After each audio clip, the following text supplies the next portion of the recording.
Okay, so now I want to we'll quickly show you something. We got some rains coming in, but that's pretty normal for this time of year. And I'll show you a couple things, and I think you guys will get a kick out of it, because I know I do.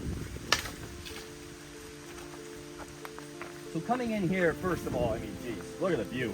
I know it's a little cloudy, but we got that mist rolling in. I mean, that is gorgeous. You can see some cows way off in the distance, maybe. Those little white dots.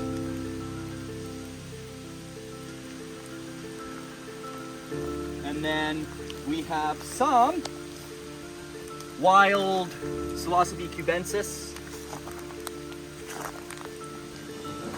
magic mushrooms, and these here are a savior.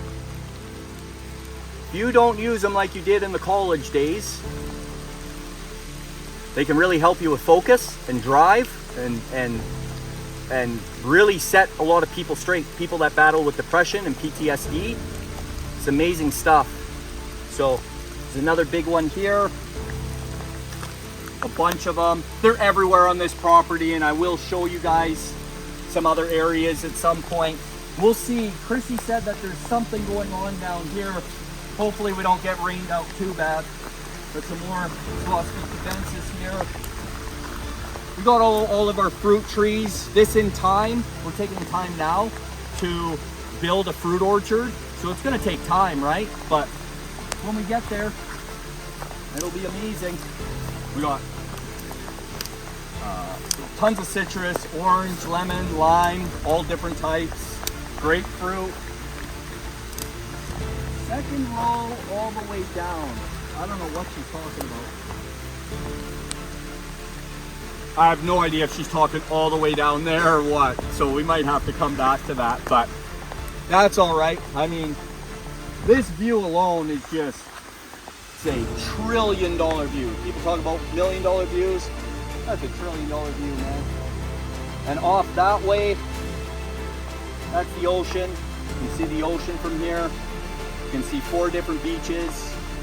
It's amazing. That's why I love it here. The papaya, bananas and plantains, every citrus imaginable. We got some corn growing for the cows. It's amazing.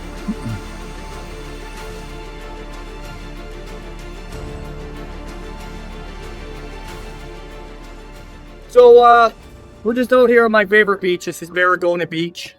And well, like I said, it's my favorite. We're going to continue on. Adam's going to keep asking me questions. And we'll just keep this series rock and rolling. All right. So, you know, we know a lot about your backstory, right? And we know where you are at today. And I just want to talk a little bit about the in-between part. Okay. And this constant challenge of mental obstacles. Yeah. The obstacles that we perceive to be there, which might be real. And we kind of talked about sorting through those obstacles, making hard decisions in our life. But now let's talk a little bit about the imaginary obstacles. The kind of directions that we go in our life where we have perceived threats and how we invent threats and how we really ultimately sabotage ourselves. Okay, I think, well, the first thing is about, maybe it's not perceived because it's definitely out there. We have these limitations that get put on by other people, right? We all hear the 90% fail, right? And it's more like 95% fail. So that's in your head when you first start. And as you're going and you're struggling and everything else. So you start thinking, it's like, well, man, I'm really having a hard time. Maybe I am the 95% or the 90%. I'm going to fail. Well, what those 90 or 95% that fail are people that are lazy, ill-prepared, delusional, the whole nine. It's not that you can't make it. It's not that you can't do this. It's that they were never meant to do this because they're ridiculous by nature, right? They're the lazy people looking for a fast buck, in it to make money, and that's it, right? So I think that's one of the biggest like imaginary threats that are out there is the stuff that you already hear, right? I think another thing is like, I think it just really boils down to like believing in yourself, I think that's the biggest thing. And some of the other threats are just inside your mind, right? Like, I've known lots of people through the years that can't even pick up that they are actually consistent. Like, they're actually consistent. I had a member, it's kind of a little bit of a story here, but I'll give you the fast pass. He had a fund and attack. He only paid $350 for it. So very little money invested, right? And so $350, but he got $14,000 in buying power. These funded accounts, I do not recommend anymore at all, especially if you live in the United States. It's only going to be a matter of time before you will not be able to, like, you can't get paid out of them. You can trade from them, but if you make profit, it's illegal to get paid. So anyways, he had that for over a year, and he whittled that account down to 50%. Well, that sounds bad at first, doesn't it? But he was only taking the smallest size possible. So of course he's not going to make money. He never leveled up. He's getting like death by 1,000 paper cuts. But he's actually positive, but with commissions he was negative. If that makes any sense, the guys are following me. And he left because he was all pissed off. And he was pissed off because he thought he wasn't consistent, wasn't getting anywhere. And that's not the case. He was actually a consistent day trader. He just never sized up. He was also someone that never told his wife that he was trading. So how is that anybody else's fault but his own, right? Like, there's a lot of things that we do as traders to self-sabotage. That's a massive part of this. And I've seen a lot of people come about that close to this, and then they throw it all away in some stupid way. And you have to catch yourself. If you're someone that self-sabotages, we should know this, right? Like, we should all know, do I self-sabotage? How do I stop doing that? Well, it's easy. Don't fucking do it.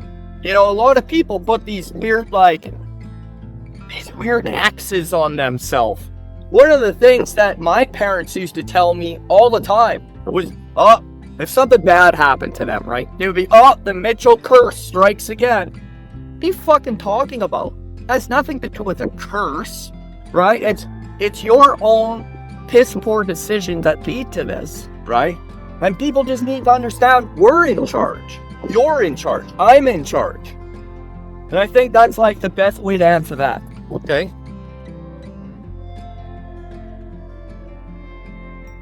So you know, that kind of, you're trying to push forward, right? And you kind of talked to me about this a couple times that I've been thinking about. You know, you kind of warned me, well, don't take it too slow, right? Yeah. And I'm like, and then it's like, okay, well, I got to push forward, but you don't push forward too fast. And it makes me think about, well, now do I get comfortable taking it too easy, right? So how do you pace yourself at the right speed, right? Without stumbling or even allowing yourself to stumble. You know what I'm getting at? Yeah, definitely. Because you got to take more risk in some time, and you're going to See, people overthink this, right? They overthink the process. If you find yourself from more of like a number crunching background, like an analytical background, I'm gonna overthink this. I really gotta stop. You have to cut that shit right out. You just have to, number one, trust in yourself. But talking about, going too slow, I found that quite a few members through the years, when I say take your time, go slow, they take that as never level yourself up somehow, right? They get comfortable with trading very small size, and they'll never level themselves up. And just like the guy that I was talking about before, that's ultimately what happened. He was scared to size up, which a size he was trading could do no damage. That's all in his mind. So it's like stuff like that. That's why that size up program was developed, because it forces you, in a good way, to size up. It tells you when to size up, when to level up. So now no longer are you kind of left to your own devices on when you should size up, how you should size up, all of that. And it doesn't get you too comfortable. It gets you to the point where technically, on paper, by rights, by the very definition of consistency, you are consistent, at that amount of size. Therefore, you've met the requirements, time to size up, right? And it forces you into the next level, safely and effectively. Well, and that kind of makes one of the battles that I think a lot of people face that get them stuck is this need to be right and this fear of being wrong. Yeah. And so how do you recognize that that's a trait that you have, that you have to be right? So that's why you don't size up, because you don't want to be wrong, right? You don't want to take that loss. You don't want to eat that dirt. But it's eating the dirt that teaches you how to get your balance.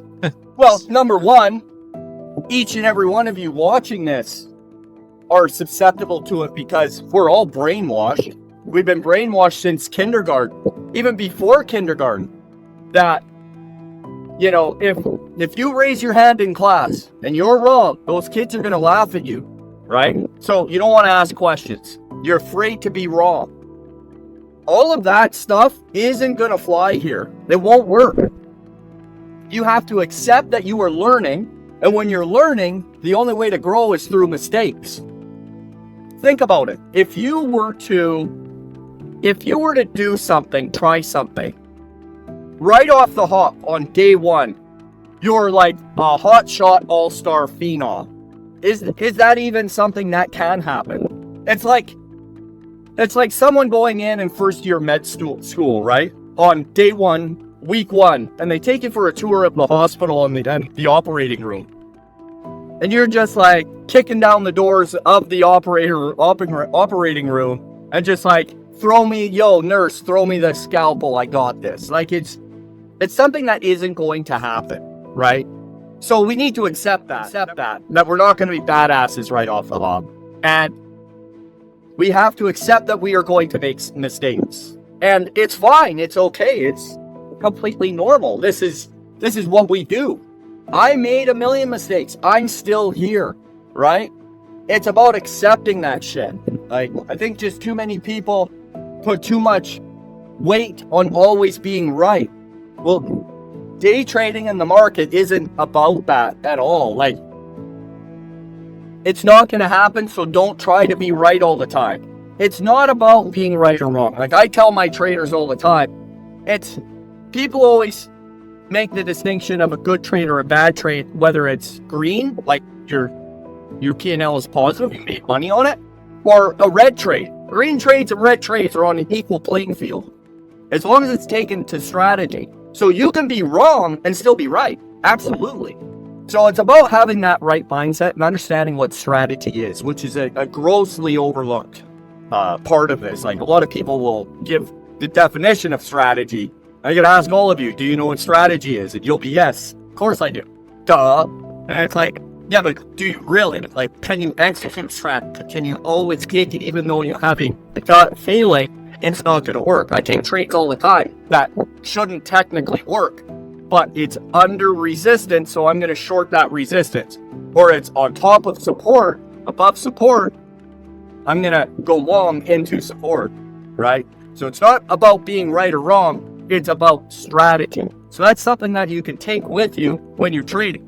Think about strategy. Strategy, right or wrong, has no bearing in the markets. Like, it's not about being right or wrong. Some of the most brilliant minds in the world of stocks and the market, they're wrong all the time. But it doesn't matter, because we're not trying to be right or wrong. We're trying to trade strategy. We're trying to be consistent. That's right. That's all it is. Yeah, so that's all it is. If we are stuck with this, I'm afraid to get into the trades, I don't want to be wrong, I don't have to deal with it going against me. Yeah. Then that just is a license to just say that thinking has to just flat out go. Yeah. It's just something that needs to be cut. Yeah. Period. Yeah. Okay, so now I'm going to take you guys up here. We'll take a short little break from the questions. Pretty cool spot where the turtles nest. We'll see if there's any turtles. Probably not, but we'll take a look. So you guys can just follow me. Last time I was up here, I just about stepped on about a 8-foot long boa. So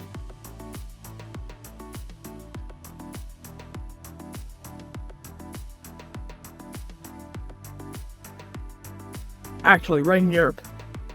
So if you look down here, I don't know if the camera will pick it up, but there's a divot. this divot is where a giant sea turtle laid its nest last time, right? So that's where it lays, and when it comes into the beach, it'll kick all the sand up. They actually pat it down, and it looks like almost perfect sand after. You can barely tell that it was there. So then it's disguising against predators. But if you walk up here,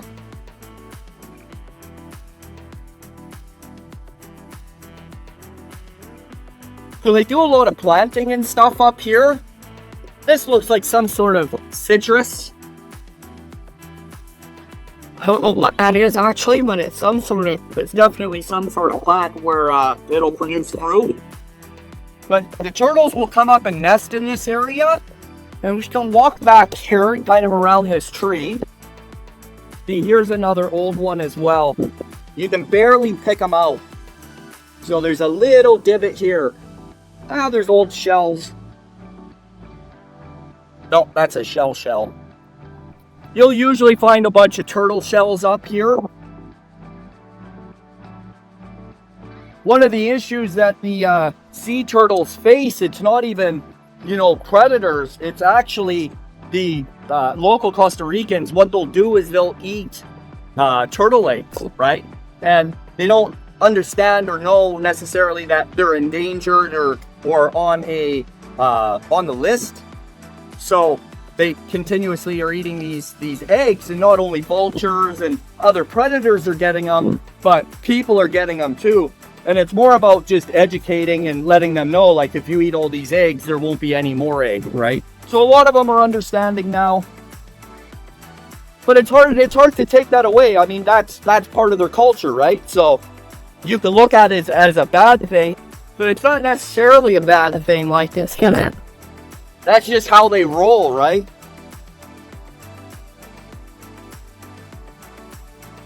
I don't see any turtle tracks or anything. That would have been cool. So now we could probably just walk through here, and I'll take you guys down a path to something that's pretty cool that you guys will find pretty interesting. Because you all know who I'm gonna talk about when I mention the name. So, Well, while we're walking over there, yeah. so my next question is, I'm trying to dodge, there's lots of hermit crabs here. Yeah, Let's step on one. So let's talk about why people give up. But it's a two-part question. okay. One is, what is the perception from the person that's letting their dream go, going back to their plan B, which they never should have had? And what is your perception, the second part, of why they truly gave up? What's the truth behind that? A lot of people will come up with like these bullshit excuses, right? Like, it's like, oh, I can't do it because work got in the way. Or they'll come up with just some general bullshit reason why they can't do it, right? And what it boils down to is, if we get to the root cause of it, it's because a lot of people they don't actually work on themselves. And a lot of people focus solely on a day trading strategy. Like, if you look at the best performing YouTube videos on day trading in general, it's either has to do with massive profits, number one, or number two, it's like, here's my full strategy, click now, right? And I'm not saying I'm not guilty of that too, but there is education there. But that is such a small slice of the pie that actually matters. Some of my most underperformed videos that like nobody watched except for members, so there's like maybe 1,000 or 2,000 views, sometimes less. Those are actually the videos that will make you money. It's not going to make you money today, right? Because it's not about today in day trading. It's about a year from now, 5 years from now, 10 years from now, right? And that's where a lot of people make these mistakes. That's where they really fuck up. They fuck up because they're so focused on the now, today, right? And that's, I think, why a lot of traders end up giving up, because they don't mentally prepare themselves for the road, number one. And number two, while they're on that road, they don't actually work on themselves, right? And And I think that that kind of almost answers both. It's like, it's what they think as opposed to like what actual reality is. It's like they think it's about making money, so they never focus on the things that they should be focused on. They're only focused on strategy or the technicals or fundamentals or moving, whatever they're working on, right? Whatever their style is. And they also listen to people saying that, oh, like, not everybody's strategy will be for you, and you need to come up with your own way. And it's like, that's very misleading. It's not about your way. Your way doesn't fucking work. I mean, let's face facts. You wouldn't be watching this if it was. Like, I have lots of people comment on my YouTube videos or on a post on X, and they come in typing away, like, they add their 2 cents, like they know something. Well, number one, you are actually there watching the videos. Why would you be watching a trade recap? Why would you be watching a video on strategy if you had all of the answers, right? Like, there's no way you're a professionally consistent trader at that. It's impossible. It doesn't make sense. You wouldn't be doing that. Just like I don't watch day trading videos. I live it. This is what I do, right? So I think it's understanding, like, you know, you have to almost know your place. People don't like hearing that sort of stuff, but again, it's about the truth. And the truth is, you need to accept that help, right? So that's why they end up giving up, because they can never drop their ego and all of that. There's so many things. Like, I could spend an hour talking about this just alone of why traders fail. Like, I always say, this is probably the number one reason why day traders fail, and I'll do a video on it or I'll talk about it. And then a week from then, it's like, this is the reason why day traders fail. And it's a totally different topic. I could do that for as many videos as long as my arm. It's almost endless, these hurdles and struggles. Don't get that mistaken for impossibility, though. It all wraps into one thing. If you could lump them all into one category, it's really about, number one, being honest. Number two, working on yourself. Number three, finding someone that actually can show you how to do this. And I think that that's huge. Just the other day, someone put out a post, and a member of mine actually commented on his post.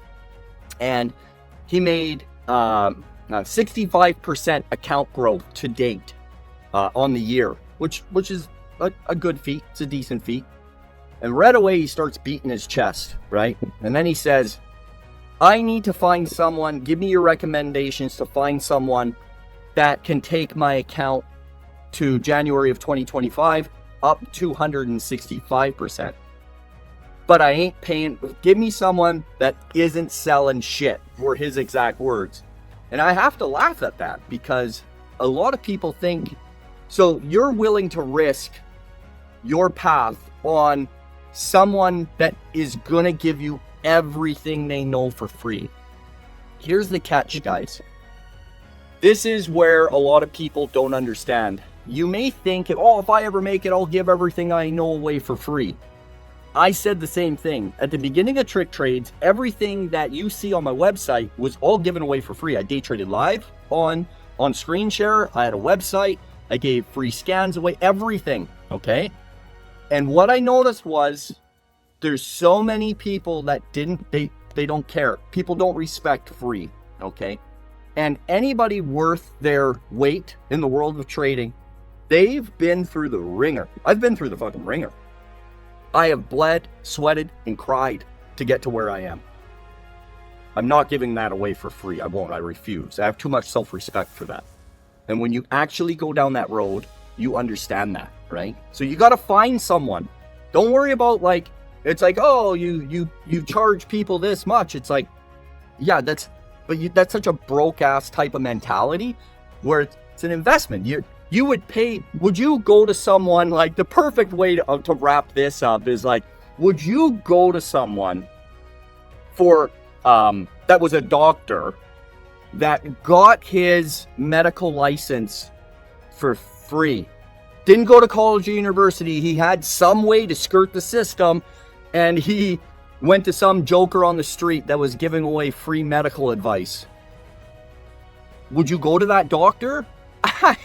I should hope not. I hope that's the answer. If you were on trial for your life, facing life in prison, maybe even the death penalty.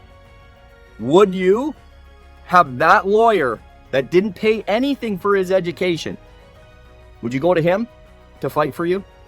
Because that's what I am. I'm that doctor and that lawyer that did go through the ringer, that paid dearly for his education, and is now willing to help. So don't focus on payment. That's ridiculous. It's such a broke-ass way of thinking, and it's not going to get you anywhere. So, to wrap up the whole thing, like the question, it's just people they bring in a lot of baggage into trading, right? And they don't realize that they're doing it. So when they quit, because they're not being honest with themselves, that's the reason why. They'll lie to themselves. I could give you a million reasons why day traders quit, or tell me why they're quitting. That's not the real reason. It's because they're not being honest. Bottom line. Yeah. So I think now that we've walked this way, we've got a few more feet to go. So this is a pretty cool area in this area of Costa Rica. The road I'm walking on is Mel Gibson's road. And we're coming up to his gate here. And if you want to just turn the camera around now. No. Sorry. Towards his actual place. So this here is his property line. And it's amazing, actually. You know, a lot of people have these preconceived notions about Mel. But all the people around here, absolutely, they love him. And there's a reason for that. All throughout COVID, he's always still paid for all the groundskeepers. You can see a dude standing there right now for security. He's paid, and he hasn't been here in years, right? And the amount of property that he owns here is insane. It's thousands and thousands of hectares. It's an extreme amount of property. And you'll always see other farmers' cows on there. He allows them to use it. And when he bought this, there's always two different types of people. There's the ones that people love and respect, and then the ones that are the villains. And the person that actually owned this property before was Britney Spears. And then Britney Spears sold it to Mel Gibson with a lie, saying that you have a private beach. Well, you can't have private beaches here in Costa Rica. And she would take her security and clear the beach. And it's like, that's a big no-no. Like, you're gonna have the locals burn your shit down then, right? Like, that's their beach. That's not your beach. That's their beach. And then Mel came, bought the property, lived out here for years, and he would be up at the bar, the Flying Coyote, and he'd just be hanging out, just a regular dude. You would never even notice, who he was, and basically that's that. So yeah, this is Mel Gibson's property here. He's got a house. You can't really see much right here, but the house is kind of way back. There's a guest house you could kind of peek at, but that's fine. We won't bother the security guard. But I figured I would just show you that. This is kind of known, if I ever refer to like Mel Gibson's beaches, this is the beach, right? It's Barrigona, which again is my favorite beach. Okay, well, that's a kind of a nice segue into kind of the next topic that I have here. Mm-hmm. So we've gone through all these hurdles, a lot of hurdles on our road to freedom, path to consistency, and race to consistency. And as we move from being a student, and we start to put all these pieces in place, right? All the puzzle pieces start to make sense. We're going to get to the next level. We're not at mastery yet, but we're going to get into the world of being a professional. We're starting to understand consistency, and part of the changes that have to happen is the way we run our life has to evolve alongside of it. Oh yeah. And just like there's two types of people, we have to decide which kind of person we're going to be. And I really am discovering that there's an element of leadership that has to start to take place. Yeah. We're no longer, usually if we come from a place where we're struggling with money, it's because we weren't taking leadership of our own life. Yeah. Right? We weren't looking ahead at the chessboard and anticipating the things that are going to happen. Yeah. So can you just talk a little bit about people who might be on that cusp of, I'm starting to get it. Now, what does leadership look like from that perspective? I think the basis of leadership is obviously discipline. It's something that, you can find any motivational video out talking about it. And I think what it boils down to is, like, a leader will always try and they'll always try and better him or herself. Like that, it's the pursuit of better. Do better, be better, right? Nobody's going to be perfect. I'm not perfect. I've done some horrible shit in my past. Sure, you all have. Who hasn't? But it's about leaving that shit where it belongs in the past. There's nothing we can do about it. Leave it in the past, right? And I think that's what a lot of people don't necessarily think about, or they don't focus. They get so wrapped up in the day-to-day of day trading, of like, you know, they wake up, market open, they try and do this, do that, they get their morning coffee, and then it's the routine, it's the morning routine, and then they kind of they miss the boat because so much time has went past that they've never really worked on themselves. And I think another attribute of like a leader is maybe doing shit you don't want to do, but you know you have to do it. That's what basically discipline is.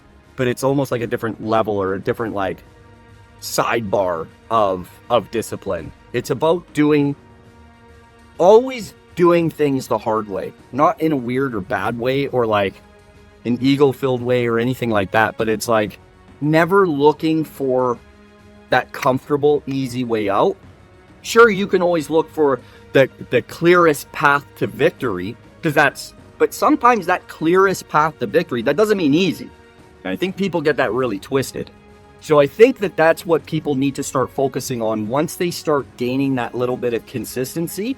And really, again, like we've mentioned a million times in this series, you need to dive deeper into yourself. Don't do a bunch of crazy busy work. That's not what it's about. But if you notice that maybe anger manifests in weird ways, like you always have road rage, or it's like somebody cuts you off and you want to rip their throat out, whatever it is, those are things we need to work on, because that level of emotion isn't going to fly while you're behind the chart. So now it's about picking up on your flaws and understanding what your flaws are. So I think once you start getting there, like at the beginning when you first start day trading, you need to just focus on what your mentor is talking about and nothing else. Nothing else matters. Don't worry about working on yourself yet. Don't worry about anything else other than actively listening. Like just listen, man. Take in everything they're saying. And if you're learning from a mentor worth his weight, worth the salt, then he or she's gonna be talking about, you know, working on yourself. You know, that's what you need to do. You need to start getting better, because all of this shit isn't going to work if you're not actively trying to get better, right? And I think that's the biggest thing. Get that consistency first. Once you're kind of or on the road to consistency, right? Maybe you're not making money yet, but you're kind of getting your shit together. That's when you really need to start diving into. You've already shaken the cobwebs out. Now it's time to really start diving deeper and getting to your flaws, because you will not be able to progress. That's why people get stuck where they get stuck, right? So I was talking to Chrissy today a little bit, and just getting to know her a little bit more over the last few days. I kind of noticed something really distinctive about the way you two learn to work together. Yeah. And so I just want to have a couple questions about, you know, we're not an island in this, right? No, We've got spouses, we got significant others, we got family, we've got relatives. And one of the things that really came across that was very different about the way you two handled the pressure during, you know, those first years where it was really difficult is you had this sense of protecting each other. Yeah. Like you had these roles, whether you were fully comfortable or not, where I'm protecting Prissy, and there are some things that I'm not hiding from her, but I'm also not oversharing. Yeah. Because you didn't want to create worry and stress in her life. And at the same time, she was returning that by protecting you from things that could cause you stress, to take you off your target, your goal. Yeah. And it's really beautiful to see how you really work together as a team and you clarified those roles. And so can you talk a little bit about that? Because there's so many couples that actually work against each other and they beat each other down. The majority of couples work against each other. That's not going to work. Like, you can't. It's impossible to get anywhere if you're always like at each other. It's not going to work. Chrissy handled the finances, right? My job is to learn. My job is to do what I need to do now to set us up later. And I need to be left alone in that, like, that, by that respect, right? And so she handled the finances, because any type of financial stuff, if I know how much money we have left, which we had about that much to begin with, that's going to be on my mind. That's extra weight on my shoulders. You need someone to take that weight off your shoulders. And then on the other side of things, she would always ask me, because I would share with her, hey, I had a good day. Hey, today was not a good day. I finally told her, it's like, look, I know that you have a bunch of questions and you're curious about, you know, what I'm doing, and you're interested, but please don't ask me how my day is going anymore. I'm no longer going to share whether I'm having a good day or whether I'm having a bad day. We're just going to leave it there. I'm going to leave it all behind the screens, and that's it. And that's what I did. And she understood. Because if I'm having 3 or 4 bad days in a row, I start whittling that account down, and I tell her, and she looks at me with the look of like, oh man, here we go, this isn't good, right? That's going to affect me as well, and I won't be able to produce results, right? You got a lot of weight on your shoulders to begin with, and if you don't understand that, and you're always like putting that added pressure onto yourself, oh, you're fucked. Like, straight up, hard stop, you're fucked. So you have to work with someone. It's got to be a team. That house needs to be a team. Now, like I mentioned earlier about the guy that he didn't even tell his wife he was trading. If there's any of you out there that don't want to talk to your wives or your spouses about this, you need to rip that band-aid off. They need to know, right? And they need to support him. But again, like I mentioned the other day, the part 1, maybe you're doing things that don't give them confidence in you, right? And that's big, because I always show Chrissy that I am a fucking rock. If I say I'm gonna do something, it gets done at all costs. And when I mean that, that's what that means. At all costs, it's getting done. So she believed me and she knows if I'm telling her, hey, look, don't ask me how my day is anymore. She's not gonna ask me. She's not gonna just not ask for a week, and then the following week she picks it up again and starts asking again. She knows that is a hard rule, but it's important to me that she doesn't ask, right? And there's other things too, but that's one of the things that I found that was really beneficial for me and ultimately us, was not to ask, right? Like, and I tell people to do that all the time. And then they'll fight you and say, oh, well, I like sharing with them. We like open communication. It's not about not having fucking open communication. You're not thinking deeper. I'm a thinker, so I'm always thinking about the next level, the next step. If I do this, what happens 3 moves from now? So if I do that, she looks at me with those eyes like, oh fuck. She doesn't even need to say that. I know that's going to put weight and pressure on me. Therefore, I cannot perform. Those are like 3 moves in there. We have to play chess as traders, guys. So no more chess, or no more checkers, no more tic-tac-toe. It's about playing chess. We have to think ahead. So if I'm telling you to do something, you gotta trust me. I've been down this road. I've got to the other side, so it's important to really listen to the guy that's actually been there. Kind of one of those things, again, where it's like you don't know what you don't know. And still having those open lines of communication, right? Like, a lot of people hide. They have this kindergarten mentality. Because I remember when I said about being at kindergarten and raising your hand, right? And maybe you answer it incorrectly, you know, you're going to have people laugh at you, right? So you hide things. You shut down. You don't want to talk about shit. You don't want to be honest. You don't want to ask questions. You don't want to bring something up, whatever it is. That's a big problem. Like, you got to cut that out. You just got to be honest. And wherever that honesty then brings you after, you'll deal with it then. Don't think about the future. A lot of people live their lives 2 ways. Either in hindsight, so in the past, and also in the future. You know, hindsight or the past is going to bring on regret. That's going to keep you down here. And the future is going to bring fear and stress.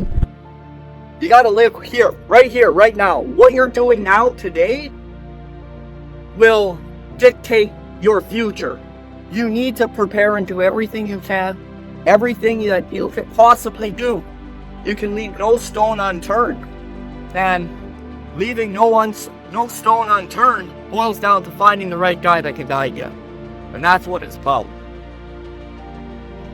So let's say you're a person, I mean, you recognize in this conversation that you've broken that trust. Yeah. With your family, your mom, dad, your wife, your husband, your significant other, your friends, the people who you've always relied on, and they're looking at you. You've got to make a decision. I'm speaking from personal experience that I'm not going to just ask to have an apology because my actions haven't warranted an apology. I should be accepted. So talk about how what you got to do to be a different man or a different woman to prove to the people that you want their support from, that you're serious about this. How do you rebuild? Well, I think you basically answered that question, right? Like, I could give you a long drawn out response, but it's not about my words. It's about your fucking action, right? Like, and that's what it is. It's about rebuilding, right? Not living again in the past. That's it. Like, from this day forward, I'm doing shit correct, right? I'm going to be a man, or I'm going to be a strong woman, and I'm going to do things correct. And I'm no longer going to let my family down. And it's like a hard stop, right? It's a hard reset. And too many people, that's what a lot of people do. They're going to, they're going to, like, I think one of the issues is motivation. There's a lot of motivational shit out there that people watch. It's like, okay, tomorrow I'm going to change, right? Motivation takes you that far. That'll take you for the day. That's your dopamine hit, right? Makes you feel good. Yeah, I'm going to start working out. I'm going to start trading better, right? Because you listen to somebody say something. Those words, although motivation can be great, don't get me wrong, they shouldn't have that big of an effect on you. You need to do shit at the end of the day. Not some guy that you're listening to speak. Even me. I don't control your future or your destiny. You do. You need to make those corrections. You need to be honest with yourself and make the adjustments that are necessary no matter what. So again, it's like, I can't tell you how to rebuild your broken word, right? Because that's what has happened here. You broke your word. You broke that trust. You need to rebuild it through your actions, right? You can't blame those people for being pissed off at you. You probably did something to fucking deserve it. So own it. Make adjustments. Time will heal it. As long as you didn't, like, completely burn down the fucking house, right? So that's what really you need to act. You need to, like, make that commitment to yourself and to your family. Make those adjustments and move on.